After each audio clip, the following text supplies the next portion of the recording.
Assalamualaikum warahmatullahi wabarakatuh. Shalom, Om Swastiastu, Namo Buddhaya, Salam Kebajikan. Saya Vita Citra Lestari dengan NIM 2208016212 Fakultas Hukum.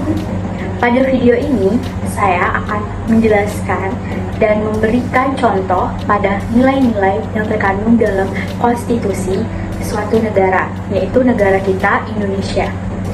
Di dalam konstitusi terdapat 3 nilai yang terkandung di dalamnya. Yang pertama yaitu nilai normatif, yang kedua nilai nominal, dan yang ketiga adalah nilai semantik.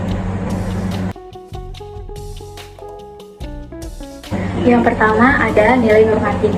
Nah, pada nilai normatif ini itu memiliki makna bahwa suatu konstitusi yang ada pada suatu negara itu dapat dikatakan normatif apabila suatu konstitusi tersebut tidak hanya tertulis dalam buku atau peraturan, tapi seluruh masyarakat yang ada dalam negara tersebut itu melakukannya juga dan mentaati konstitusi tersebut.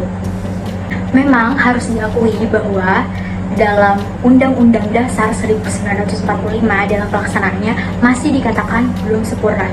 Masih banyak kendala yang kita tahu dan dalam pengukurannya masih rigid. Misalnya dalam Undang-Undang Dasar 1945 Pasal 33 Ayat 3. Pasal 33 ayat 3 menyatakan bumi dan air dan kekayaan alam yang terkandung di dalamnya dikuasai oleh negara dan dipergunakan untuk besar-besarnya kemakmuran rakyat. Kemudian ada juga pasal 34 ayat 1. Melihat dari dua pasal dalam Undang-Undang Dasar 1945, pasal 33 ayat 2 dan pasal 34 ayat 1, memang dalam pelaksanaannya itu belum terwujud secara menyeluruh. Oleh karena itu, kita sebagai warga negara Indonesia sudah saatnya untuk bersatu dalam melaksanakan Undang-Undang Dasar 1945 secara menyeluruh dan konsekuen. Kemudian nilai yang kedua yaitu nilai nominal,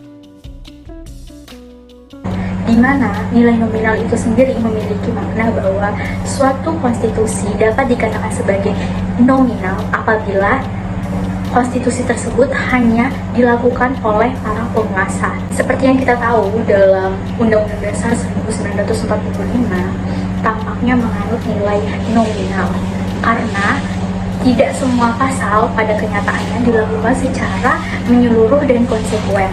Contohnya saja dalam pasal 28D ayat 1 bab 10A.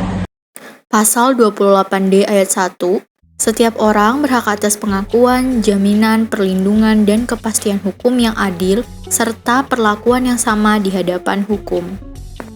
Dalam pasal 28D ayat 1 bab 10A, apakah kata-kata bahwa kepastian hukum dan perlakuan hukum yang sama itu sudah secara konsekuen dalam kehidupan bernegara?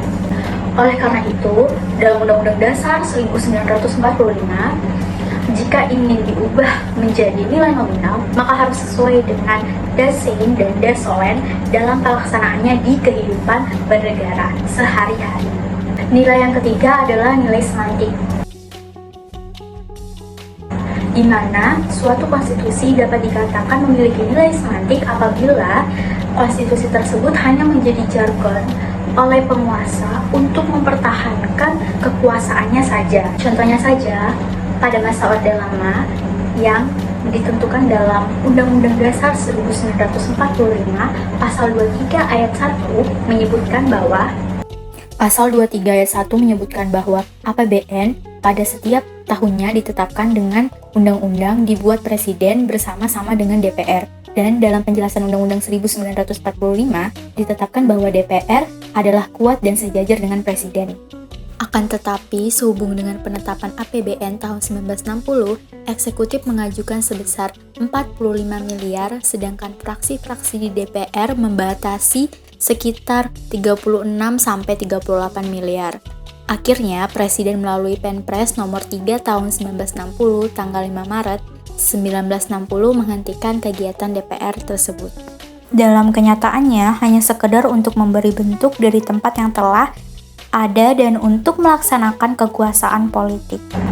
Sekian penjelasan dari saya mengenai 3 nilai konstitusi dan contoh-contohnya dalam Undang-Undang Dasar 1945.